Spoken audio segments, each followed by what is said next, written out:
नमस्कार मित्रांनो, स्वागत आहे तुमचं एनजी मॅथ क्लास या आपल्या युट्यूब चॅनल मध्ये।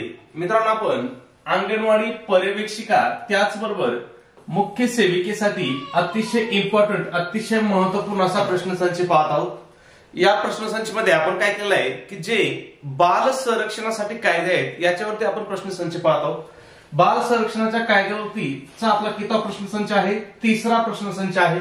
याच्यामध्ये आपण कोणत्या कायद्याचा समावेश केला बघा तर बाल व किशोरवयीन कामगार अधिनियम 1986 चा जो आहे यावरील आपण अतिशय महत्त्वपूर्ण प्रश्नसंच पाहणार आहोत। ठीक आहे, आता हे पण तुम्हाला लक्षात ठेवायचे की बाल व किशोरवयीन कामगार अधिनियम कधीचा आहे तर तो 1986 चा एक सरळ प्रश्न विचारू शकतात की बाल व किशोरवयीन कामगार अधिनियम कधीचा आहे, मग तो कधीचा आहे तर तो 1986 चा आहे। ठीक आहे, आता यावरचे आपण आतापर्यंत परीक्षेमध्ये विचारलेले प्रश्न बघूया की बाबा हा जो कायदा आहे याच्यावरती परीक्षेमध्ये कोणकोणते प्रश्न विचारले होते। ठीक आहे, मग पहिला प्रश्न काय पहा, बाल व किशोरवयीन कामगार प्रतिबंध आणि विनिमय अधिनियम 1986 नुसार बालक म्हणजे, आता कोण विचारलंय तर बालक म्हणजे विचारलंय। मग बालक म्हणजे काय तर समजा इथं आपला चौथा ऑप्शन आहे की 14 वर्ष पूर्ण न झालेली व्यक्ती। बालक म्हणजे काय?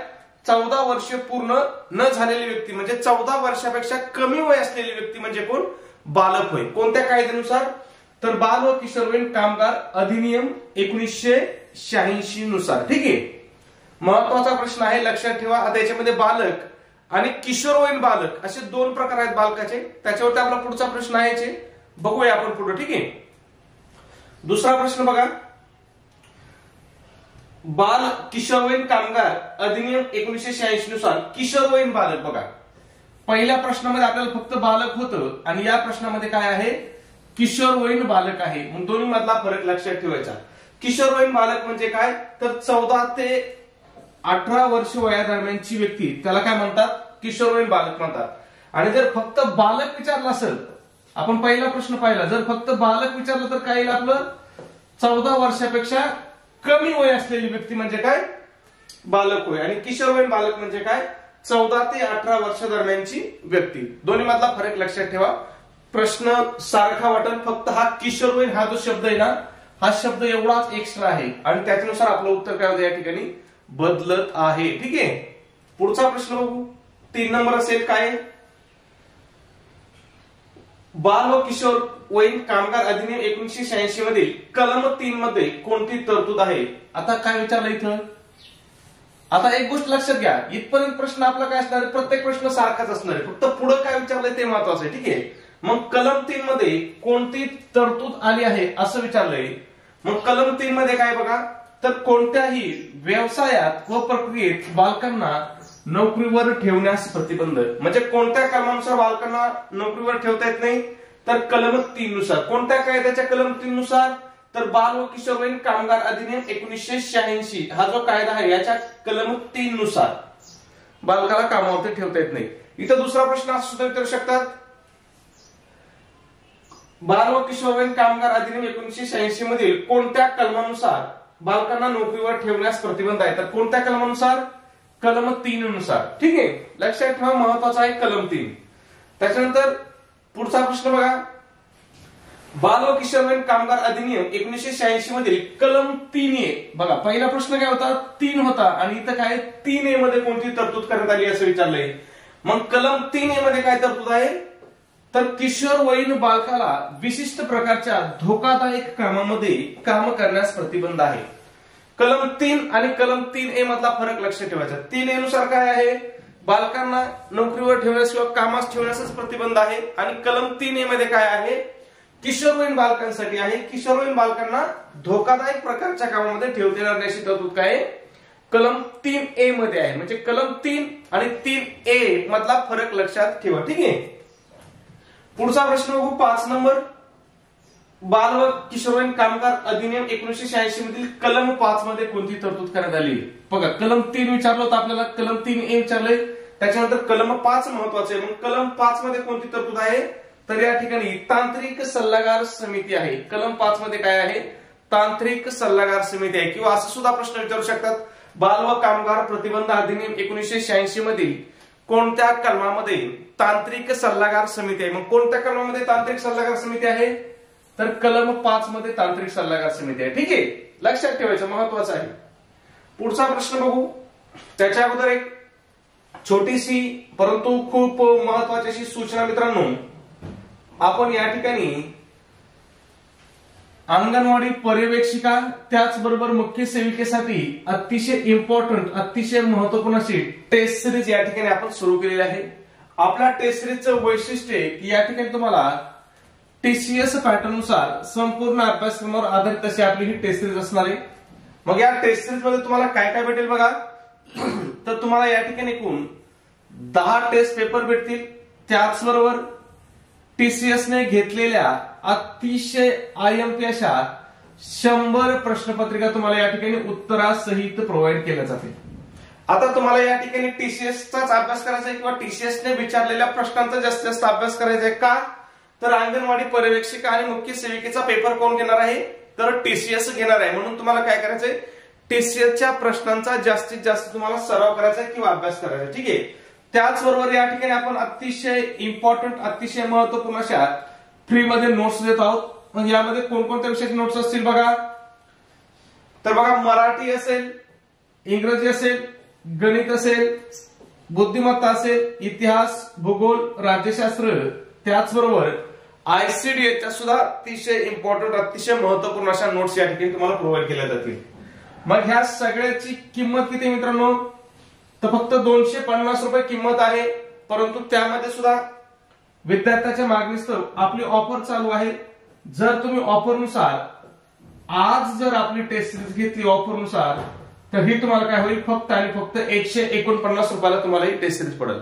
मग हे 149 रुपये तुम्हाला कुठं पे करायचे, तर तुमच्याकडे गुगल पे असेल, फोन पे असेल, त्या ठिकाणी आपला नंबर आहे पहा 9689141630. पुन्हा एकदा सांगतो 9689141630. या नंबरवरती तुम्हाला काय करायचे, 149 रुपये पे करायचे आणि तुम्ही जे पैसे पाठवले त्याचा एक काय करायचं आहे, एक स्क्रीनशॉट काढायचा आहे आणि हा स्क्रीनशॉट मला व्हॉट्सअपला शेअर करायचा आहे. व्हॉट्सअपला सुद्धा आपला हाच नंबर आहे 9689141630. तुमचा स्क्रीनशॉट मिळाल्याबरोबर तुम्हाला 2 मिनिटांमध्ये संपूर्ण स्टडी मटेरियल या ठिकाणी प्रोव्हाइड केलं जाईल. ठीक आहे. पुढचा महत्वाचा प्रश्न बघूया. 6 नंबर, बाल व किशोरवयीन कामगार अधिनियम 1986 मधील कलम 2IX नुसार आठवडा याचा अर्थ. आता काय विचारलंय, कलम 2IX म्हणजेच काय, कलम 2(4) नुसार आठवडा, IX म्हणजे ती रोमन संख्या आहे, सॉरी IX म्हणजे किती, 9. आठवडा याचा अर्थ काय आहे असं विचारलंय. मग आठवडा म्हणजे काय, तर मध्यरात्रीपासून सुरू होणारा 7 दिवसांचा कालावधी म्हणजेच काय, एक आठवडा होता. खूप महत्वाचा आहे. आठवड्याची व्याख्या आहे, प्रश्न आठवड्याच्या व्याख्येवरती तुम्हाला विचारू शकतात. ठीक आहे. आता हा जो कायदा आहे ना, तसं पाहिलं तर बाकीच्या कायद्याच्या दृष्टीने काय सोपा कायदा आहे. म्हणजे तुम्ही एकदा दोनदा जर व्हिडिओ पाहिला तर तुम्हाला याच्यामध्ये काही करायची गरज नाही. पुढे काय विचारलंय, विधान दिलेत आणि त्याच्याबाबत विचार करायला सांगितलंय. मग बघूया पहिलं विधान आणि दुसरं विधान काय. या अधिनियमानुसार प्रत्येक किशोरवयीन व्यक्तीला प्रत्येक आठवड्यातील एका दिवशी पूर्णपणे सुट्टी राहील. काय सांगितलंय, आठवड्यातून एक दिवस पूर्णपणे सुट्टी राहील. पुढे काय सांगितलंय, प्रत्येक आठवड्यातील सुट्टीचा दिवस अधिनियंत्रकास 6 महिन्यातून एकदा बदलता येईल. किती, 6 महिन्यातून एकदा बदलता येईल. मग याचं उत्तर काय आहे, ए आणि बी दोन्ही बरोबर, हे या प्रश्नाचं उत्तर आहे. लक्षात ठेवा, महत्वाचा प्रश्न आहे. पुढचा बघू 8 नंबर. काय विचारलं बघा, बाल व किशोरवयीन कामगार अधिनियम 1986 मधील कलम 3 नुसार कोणत्या व्यवसायात व प्रक्रियेत बालकांना नोकरीवर ठेवण्यास प्रतिबंध असताना नोकरीवर ठेवल्यास त्यास खालीलपैकी कोणती शिक्षा होईल असं विचारले. काय विचारले सरळ सरळ याच्यामध्ये, बाबा एखाद्या बालकाला कामात ठेवण्यास काय तिथं प्रतिबंध केलेला आहे, पण जरी प्रतिबंध केलेला असला तरी जर एखाद्या व्यक्तीने तिथं कामगार ठेवला तर त्या गुन्ह्याला त्याला काय शिक्षा होईल असं विचारलंय. मग या ठिकाणी काय गुन्हा शिक्षा आहे बघा, कमीत कमी 6 महिने ते 2 वर्ष कारावास, 20,000 ते 50,000 रुपयापर्यंत द्रव्यदंड आणि पर्याय क्रमांक 3, 1 आणि 2 दोन्ही बरोबर, हे आपल्या या ठिकाणी उत्तर आहे. मग शिक्षा काय असेल बघा, 6 महिने ते 2 वर्ष कारावास असेल. त्याचबरोबर 20,000 ते 50,000 पर्यंत या ठिकाणी द्रव्यदंड सुद्धा असेल. ठीक आहे, महत्वाची शिक्षा आहे, लक्षात ठेवायचं. पुढचा प्रश्न बघू 8 नंबर. बाल व किशोरवयीन कामगार अधिनियम 1986 मधील कलम 3A नुसार कोणत्याही व्यवसायात व प्रक्रियेत किशोरवयीन व्यक्तीला नोकरीवर ठेवण्यास प्रतिबंध असताना नोकरीवर ठेवल्यास त्यास खालीलपैकी कोणती शिक्षा होईल? आता काय विचारलं बघा, पहिले 3 नुसार विचारलं होतं, आता 3A नुसार विचारलंय. जर 3A नुसार जर एखाद्या याला कामावर ठेवलं तर कोणती शिक्षा होईल? तर त्याला सुद्धा कोणती शिक्षा होणार आहे?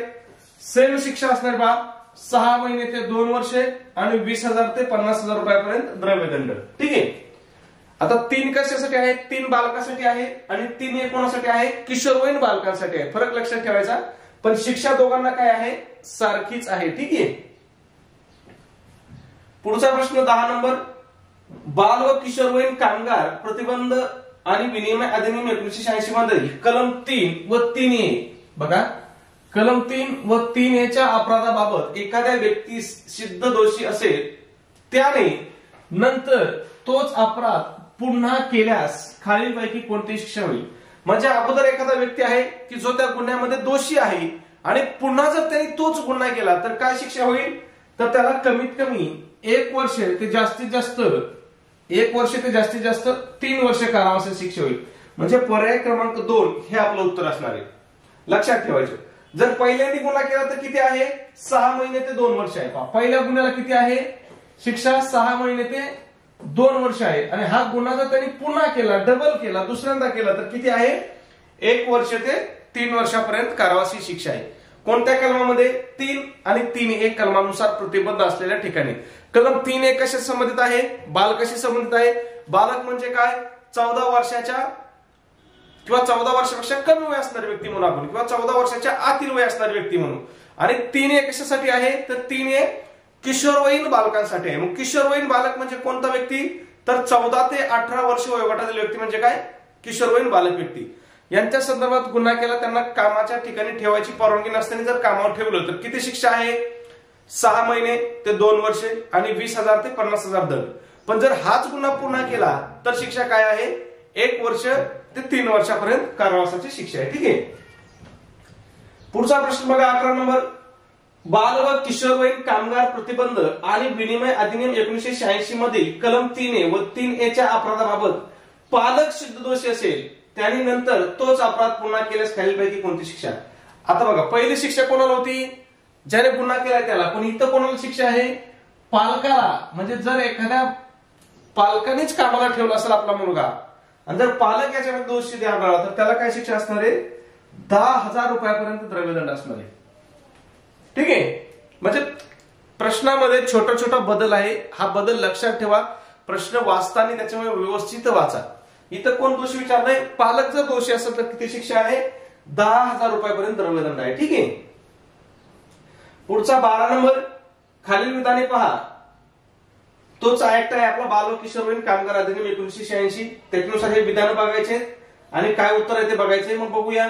इकडल्या बाजूला कलम आहे आणि इकडे पुढे काय तरतूद आहे. कलम 13 आरोग्य व सुरक्षितता, कलम 14 शिक्षा, कलम 16 अपराधा संबंधीची कार्यपद्धती. मग याच्यापैकी कोणतं चुकीचं आहे? तर यापैकी एकही चुकीचं नाही. इथं काय सांगितलं बघा, चुकीची जोडी ओळखा. पण याच्यापैकी एकही जोडी चुकीची नाही. मग तुम्हाला हे तिन्ही कलम लक्षात ठेवायचे. कलम 13 कशा संदर्भात आहे? तर आरोग्य व सुरक्षितते संदर्भात आहे. कलम 14 कशा संदर्भात आहे? शिक्षे संदर्भात आहे. आणि कलम 16 कशा संदर्भात आहे? अपराधा संबंधीची कार्यपद्धती आहे. तिन्ही कलम महत्वाचे आहेत. तिन्ही कलमावरती तुम्हाला प्रश्न विचारला जाऊ शकतो, म्हणून लिहून ठेवा किंवा पाठ करून ठेवा. ठीक आहे. बाल कामगार कायदे किंवा बाल संरक्षण कायदे हे काय खूप महत्वाचे असणार आहे. ठीक आहे. पुढचा प्रश्न, बाल व किशोरवयीन कामगार प्रतिबंध आणि विनिमय अधिनियम 1986 मधील कलम 14B डॅशशी संबंधित आहे. आता कोणतं विचारलंय? कलम 14B विचारलंय. मग कलम 14B कशाशी संदर्भात आहे? तर बाल व किशोरवयीन बालकांसाठी कामगार पुनर्वसन निधी. कलम 14 कशा संदर्भात आहे? तर कलम 14 शिक्षा संदर्भात आहे. पहा काय? शिक्षा. आणि कलम 14B कशा संदर्भात आहे? बाल व किशोरवयीन बालकांसाठी कामगार पुनर्वसन निधी संदर्भात आहे. लक्षात ठेवायचा. फरक पण लक्षात ठेवा आणि प्रश्न पण लक्षात ठेवा. ठीक आहे. पुढचा प्रश्न बघू आपण 14 नंबर, बाल व किशोरवयीन कामगार अधिनियम 1986 मधील अनुसूचीमध्ये खालीलपैकी कोणते विषय आहेत? आता हा जो ऍक्ट आहे या ऍक्टची जी अनुसूची आहे या अनुसूचीमध्ये खालीलपैकी कोणते विषय आहेत हे विचारले, बघूया मग. पहिला विषय काय आहे, खाणी. दुसरा काय, ज्वलनशील पदार्थ किंवा स्फोटके. तिसरं काय, घातक किंवा धोकादायक प्रक्रिया. मग याचं उत्तर काय आपलं, वरीलपैकी सर्व हे या ठिकाणी आपलं उत्तर असणार आहे. लक्षात येत आहे, या कलमाच्या अनुसूचीमध्ये काय आहे, वरीलपैकी सर्व आहेत, म्हणजे खाणी, ज्वलनशील पदार्थ किंवा स्फोटके, घातक किंवा धोकादायक प्रक्रिया. ठीक आहे. पुढचा 15 नंबर, बाल व किशोरवयीन कामगार अधिनियम 1986 मध्ये अपराधासंबंधी न्यायालयात फिर्याद खालीलपैकी कोण देऊ शकतं. न्यायालयामध्ये फिर्याद कोण देऊ शकतं, म्हणजे तक्रार कोण देऊ शकतं असं विचारलं. मग ऑप्शन काय देईल बघा, कोणताही व्यक्ती, पोलीस अधिकारी आणि निरीक्षक. तर याचं योग्य उत्तर काय आहे, वरीलपैकी सर्व, म्हणजे कोणताही व्यक्ती तक्रार देऊ शकतो, पोलीस अधिकारी तक्रार देऊ शकतो किंवा निरीक्षक सुद्धा तक्रार देऊ शकतो. कुणीही तक्रार देऊ शकतं, अगदी तुम्ही आणि मी सुद्धा देऊ शकतो. ठीक आहे. पुढचा ऍक्ट वेगळा आहे बघा. या कायद्यावरती 15 प्रश्न विचारले होते, आपण ते सगळे घेतले. पुढचा जो कायदा आहे यालाच थोडासा रिलेटेड आहे, बाल न्याय मुलांची काळजी व संरक्षण अधिनियम 2015. आता हा सरळ हा अधिनियम कधीचा आहे असं सुद्धा विचारू शकतात. बाल न्याय मुलांची काळजी व संरक्षण अधिनियम कधीचा आहे असं विचारतील. मग हा अधिनियम कधीचा आहे, 2015चा आहे. ठीक आहे. याच्यावरचे प्रश्न बघूया. आता पहिला प्रश्न काय बघा, बाल न्याय अधिनियम 2015 नुसार उत्तर रक्षा यामध्ये खालीलपैकी कोणत्या वयोगटाचा किंवा कोणत्या वयोगटातील व्यक्तीचा समावेश होतो. कशामध्ये, उत्तर रक्षा या गटामध्ये विचारले. मग कोणत्या व्यक्तीचा समावेश होतो, तर 18 ते 21 वर्ष वयोगटातील व्यक्तीचा समावेश होतो. कोणत्या गटामध्ये, उत्तर रक्षा या गटामध्ये. ठीक आहे. आता बघा, आपल्या पहिल्या ऍक्ट मध्ये आपण बालक पाहिलं. बालक म्हणजे काय होतं, 14 वर्षाच्या आतील व्यक्ती होती. त्याच्यानंतर आपण किशोरवयीन बालक पाहिलं. किशोरवयीन बालक काय होतं, 14 ते 18 वयोगटातील व्यक्ती होती. आणि आता इथं काय आहे, उत्तर रक्षा विचारलंय, उत्तर रक्षा वयोगट. मग उत्तर रक्षा वयोगट काय आहे, 18 ते 21 आहे. लक्षात ठेवा. ठीक आहे. आणि हा उत्तर रक्षा वयोगट कोणत्या कामानुसार आहे, कोणत्या कायद्यानुसार आहे, तर बाल न्याय काळजी व संरक्षण अधिनियम 2015 नुसार आहे. ठीक आहे. पुढचा प्रश्न, बाल न्याय अधिनियम 2015 नुसार कायद्याशी संघर्ष करत असलेले बालक म्हणजे. आता या ठिकाणी लक्षात ठेवा बघा, मी एक कंसामधलं वाचत नाही प्रश्न वाचताना. ठीक आहे. आणि वाचायची गरज पण नाही, फक्त ते नाव लक्षात ठेवा. मग कायद्याशी संघर्ष करत असलेली बालक म्हणजे काय असं विचारलंय. मग कायद्याशी संघर्ष करत असलेले बालक म्हणजे काय, गुन्ह्याचा आरोप असलेली 18 वर्ष पूर्ण न केलेले बालक म्हणजेच काय, कायद्याशी संघर्ष करत असलेले बालक. आता लक्षात ठेवा, या ऍक्ट नुसार काय व्याख्या केली, कायद्याशी संघर्ष करत असलेले बालक म्हणजे कोणतं बालक, तर गुन्ह्याचा आरोप असलेली 18 वर्ष पूर्ण न केलेले बालक म्हणजे काय, कायद्याशी संघर्ष करत असलेले बालक. ठीक आहे. तिसरा प्रश्न बघू, बाल न्याय अधिनियम 2015च्या कलम 3 मध्ये खालीलपैकी कोणत्या तत्वांचा समावेश होतो. आता कलम 3 मध्ये कोणते तत्व आहेत असं या ठिकाणी आपल्याला विचारले. बघूया. सहभागाचा सिद्धांत आहे, वळणाचा सिद्धांत आहे आणि सुरक्षिततेचा सिद्धांत आहे. मग इथं आपलं उत्तर काय असणार आहे, वरीलपैकी सर्व हे आपलं उत्तर असणार आहे. मग हे सिद्धांत कोणत्या कलमामध्ये आहेत, कलम 3 मध्ये आहेत. काय काय सिद्धांत आहेत, सहभागाचा सिद्धांत आहे, वळणाचा सिद्धांत आहे आणि सुरक्षिततेचा सिद्धांत आहे. त्याचबरोबर इथे चौथा पण राहिला आपला, एकांतात व गोपनीयतेचा हक्क असण्याचा सुद्धा सिद्धांत आहे. हे 4 सिद्धांत आहेत आणि हे कोणत्या कलमामध्ये आहेत, तर कलम 3 मध्ये आहेत. कोणत्या कायद्याच्या, बाल न्याय अधिनियम 2015च्या. ठीक आहे. 4 नंबर, बाल न्याय मंडळ यामध्ये खालीलपैकी कोणत्या व्यक्तीचा समावेश होतो. महानगर दंडाधिकारी किंवा प्रथम वर्ग न्याय दंडाधिकारी, 2 सामाजिक कार्यकर्ते यापैकी किमान एक महिला असेल. मग इथं उत्तर काय आपलं, ए आणि बी दोघांचाही या ठिकाणी काय होतं, समावेश होतो. कशामध्ये, बाल न्याय मंडळामध्ये. बघा, बाल न्याय मंडळामध्ये कोण कोण असते बघा, महानगर दंडाधिकारी किंवा प्रथम वर्ग न्याय दंडाधिकारी, त्याचबरोबर 2 सामाजिक कार्यकर्ते असते आणि या 2 सामाजिक कार्यकर्त्यापैकी काय पाहिजे, किमान एक महिला असते. हे लक्षात ठेवा. ठीक आहे. सोपा प्रश्न आहे, लक्षात ठेवा. पुढचा प्रश्न, बाल न्याय मंडळाचा सदस्य म्हणून नियुक्ती होण्यासाठी सामाजिक कार्यकर्ता मुलांच्या संबंधातील आरोग्य, शिक्षण किंवा कल्याण, आरोग्य, शिक्षण किंवा कल्याण कार्यक्रम यामध्ये किमान डॅश वर्ष प्रत्यक्षपणे सक्रिय सहभाग असणे आवश्यक आहे. कशामध्ये, जर बाबा एखाद्या व्यक्तीला बाल न्याय मंडळाचा सदस्य म्हणून नियुक्त व्हायचं असेल तर त्याच्यासाठी काय, किती वर्ष त्यांनी काम केलं पाहिजे प्रत्यक्षपणे, 7 वर्ष त्याचा काय पाहिजे, बालकांच्या संबंधित आरोग्य शिक्षण किंवा कल्याण कार्यक्रमामध्ये प्रत्यक्ष सहभाग पाहिजे. किती वर्ष, किमान 7 वर्ष. पुढचा 6 नंबर, बाल न्याय अधिनियम 2015 नुसार ज्या बालकाबाबत चौकशी करण्यास प्रारंभ करण्यात आला असेल व असा बालक चौकशीच्या काळात वयाची 18 वर्ष पूर्ण करेल तर पुढील चौकशी ही कशी केली जाईल. म्हणजे एखादा बालक आहे ज्याने गुन्हा केला आणि त्याची चौकशी चालू आहे, पण चौकशी चालू असताना त्याने काय केलं बाबा, त्याचं वय 18च्या पुढे गेलं. म्हणजे त्याचं वय बघा 18 वर्ष काय झाली त्याचे पूर्ण झाले, तर तिथून पुढे ती चौकशी कशी चालू राहील असं विचारलंय. मग ऑप्शन काय दिले बघा, सदर व्यक्ती ही बालकच आहे असे गृहीत धरून पूर्ण केली जाईल, सदर व्यक्ती ही प्रौढ असल्याने त्याप्रमाणे केली जाईल, संबंधित प्रकरण संपुष्टात येईल किंवा यापैकी एकही नाही. मग याचं उत्तर काय येईल, पर्याय क्रमांक 1, सदर व्यक्ती ही काय आहे, बालकच आहे असे गृहीत धरून पूर्ण केले जाईल. का, तर त्याने ज्यावेळेस गुन्हा केला त्यावेळेस तो कोण होता, बालक होता. मग कारवाई चालू असताना, चौकशी चालू असताना जरी त्याचं वय उलटून गेलं असलं, 18 पूर्ण झालं असलं, तरी तो बालकच आहे असं धरून काय केलं जाईल, त्या गुन्ह्याचा तपास केला जाईल. पुढचा 7 नंबर, बाल न्याय अधिनियम 2015 नुसार 18 वर्ष पूर्ण होण्यापूर्वी केलेल्या अपराधासाठी 18 वर्ष पूर्ण झाल्यानंतर व्यक्तीला पकडले असल्यास पुढील पैकी कार्यवाही काय. आता बघा, गुन्हा 18 वर्षाच्या आत केलाय पण पकडलंय कधी, 18 वर्ष पूर्ण झाल्यानंतर पकडलंय. मग काय होईल किंवा कसं राहील, तर सुद्धा इथं सुद्धा कारवाई काय केली जाईल, 18 वर्ष पूर्ण न केलेल्या बालकाप्रमाणे त्याच्यावरती काय केली जाईल, कारवाई केली जाईल. फरक लक्षात ठेवायचा, ठीक आहे. दोन्ही प्रश्न जवळपास सारखेच आहेत, फक्त त्यांनी शब्दाचा खेळ केला, ठीक आहे. पुढचा प्रश्न बघा, खालील विधाने बघा, कायद्याशी संघर्ष करत असलेल्या बालकाला दोष सिद्धीनंतर मृत्यूदंड किंवा आजीवन कारावास शिक्षाचा देता येत नाही. कोणत्याही बालकाविरुद्ध फौजदारी प्रक्रिया संहिता या प्रकरण 8 अन्वये कारवाई सुरू करता येत नाही. मग इथं उत्तर काय असणार आहे, इथं सुद्धा आपलं ए आणि बी दोन्ही बरोबर आहेत. मग लक्षात ठेवायचं, कायद्याशी संघर्ष करत असलेले बालक, कायद्याशी संघर्ष करत असलेले बालक म्हणजे काय, तर 18 वर्षापेक्षा कमी वयाची व्यक्ती किंवा बालक.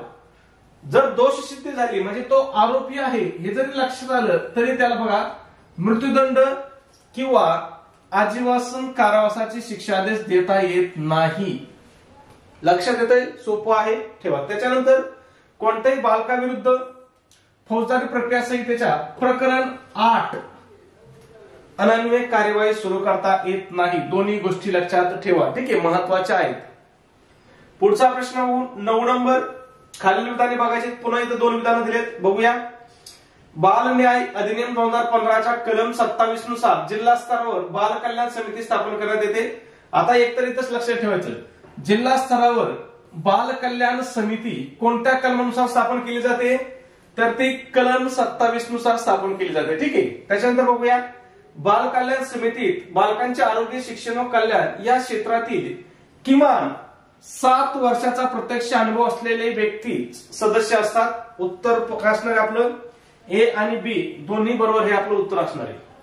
मग आता इथं तुम्हाला प्रश्न विचारू शकतात, बाबा जिल्हा स्तरावर बाल कल्याण समितीची स्थापना बाल न्याय अधिनियम 2015च्या कोणत्या कलमानुसार करतात, तर कोणत्या कलमानुसार करतात, कलम 27 नुसार करतात. आणि याच्यामध्ये जे 2 सदस्य असतात सामाजिक कार्यकर्ते म्हणून, त्यांना किती वर्षाचा अनुभव पाहिजे, प्रत्यक्ष 7 वर्षाचा पाहिजे. या 2 पैकी एक काय पाहिजे, महिला पाहिजे. हे पण लक्षात ठेवा, प्रश्न विचारू शकतात, ठीक आहे. पुढचा आणि आपला शेवटचा प्रश्न, बाल न्याय मंडळाचा सदस्य म्हणून नियुक्ती होण्यासाठी सामाजिक कार्यकर्ता म्हणून त्या संबंधित आरोग्य शिक्षण आणि कल्याण कार्यक्रम यामध्ये किमान 50 वर्ष प्रत्यक्षपणे सक्रिय सहभाग असणे आवश्यक आहे असं विचारले. प्रश्न आपण घेतला, याचं उत्तर काय करायचं तुम्हाला कमेंटमध्ये सांगायचं आहे. सबस्क्राईब केलं नसेल तर लगेच सबस्क्राईब करा. व्हिडिओ आवडला असेल तर प्लीज एक लाईक करा आणि व्हिडिओ कसा वाटतो हे सुद्धा कमेंटमध्ये नक्की सांगत चला. ओके, धन्यवाद मित्रांनो.